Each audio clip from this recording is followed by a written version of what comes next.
Supporters of Hillary Clinton are hoping she can put Benghazi behind her after she spent 11 hours answering questions from Congress about it.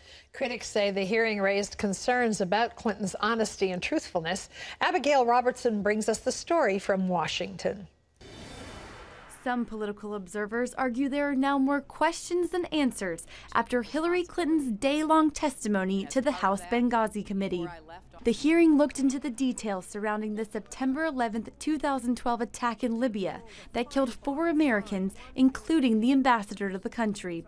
The committee pressed Clinton for answers to questions like, why was the U.S. in Libya?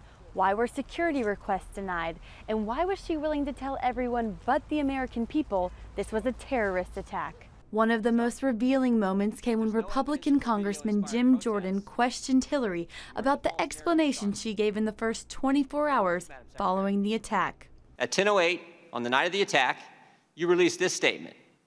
Some have sought to justify the vicious behavior as a response to inflammatory material posted on the internet. Yet even though she led the American people to believe an anti-Islamic video was the motivation for the attack, she told her family, the president of Libya, and the prime minister of Egypt a different story. The next day, within 24 hours, you had a conversation with the Egyptian prime minister. You told him this: we know the attack in Libya had nothing to do with the film. It was a planned attack, not a protest. Why didn't you tell the American people exactly what you told the Egyptian prime minister? Clinton defended her statements, saying she was careful with her wording to the American people about what happened at Benghazi, saying, quote, some have sought to justify that the video, not terrorism, was the reason for the attack. I was very careful in saying that some have sought to justify. None of us can speak to the individual motivations of those terrorists who overran our compound and who attacked our CIA annex. There were probably a number of different motivations. But analysts like Terry Jeffrey, editor of Cybercast News Service, questions whether or not she intentionally misled America into thinking it was a protest over a video and not a terrorist attack. Because if it was an attack, that could have hurt President Obama's claims about a successful fight against terrorism shortly before the 2012 elections. I think that's the question. Was this a calculated deception of the American people because they had had this foreign policy disaster leading into the election? And I think that communication, which came out in the hearing today, makes that question very relevant. Clinton stayed relatively calm during the hearing, even as Representatives Jordan and Democrat Elijah Cummings got into a fiery exchange over whether or not a full transcript of a trusted Clinton advisor's private testimony should be released. The hearing comes at a strong point in the Hillary campaign as she rides the momentum of her debate performance and no longer faces the challenge that Vice President Biden will run against her for the Democratic nomination. But can she win in 2016 with polls that suggest the American people really don't trust her? Reporting from Washington, Abigail Robertson, CBN News. Well, it was 11 hours of political theater, and on the plus side for Hillary Clinton, she kept her cool. And I think that's essentially what she had to do in order to survive this. But I look at the email trail, and there's one email in there to Chelsea Clinton, her daughter, where she discloses that it was an al-Qaeda attack on Benghazi. She said it was a group affiliated with al-Qaeda that was responsible for it, and she sent that to Hillary within hours of the attack. And so if the Secretary of State knows that and is sending that kind of information to her daughter, why in the world was there this spin, not just to the American people, but to the world at large by the administration, that it was some kind of film? When you look at the aftermath of that there seems to be drummed up protests at American embassies as far away as India in the aftermath of this, supposedly because of this film.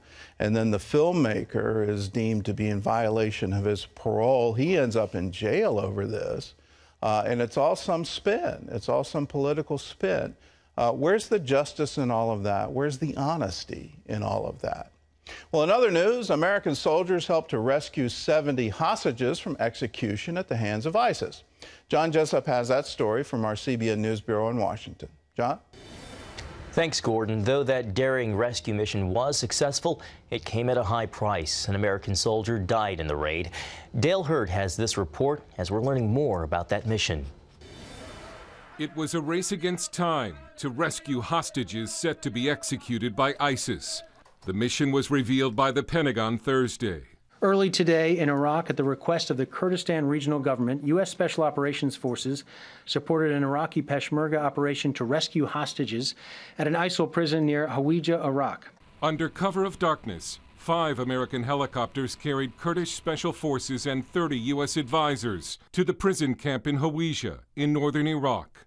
U.S. airstrikes cleared nearby roads and buildings to prevent ISIS reinforcements. As rescuers moved in, they expected to find just 20 hostages, but were stunned to find 70. They also recovered valuable intelligence about ISIS. An intense firefight broke out during the rescue, and the American advisors were forced to get involved. As many as 20 ISIS fighters were killed, but an American advisor was wounded and later died. It was the first U.S. combat death since the fight against ISIS began last year. The mission raised the question of whether it violated President Obama's vow not to put boots on the ground in Iraq. In terms of justifying this action, the Secretary assessed the situation on the ground, saw that U.S. forces could make a difference here, could perhaps make this operation more successful, and at the end of the day, there are 70 people whose lives were saved as a result of this. Dale Hurd, CBN News. Thanks, Dale. In other news, Mexicans are rushing to prepare for what forecasters are calling the strongest hurricane ever recorded in the Western Hemisphere. Hurricane Patricia is set to make landfall today, and forecasters warn it could cause catastrophic damage.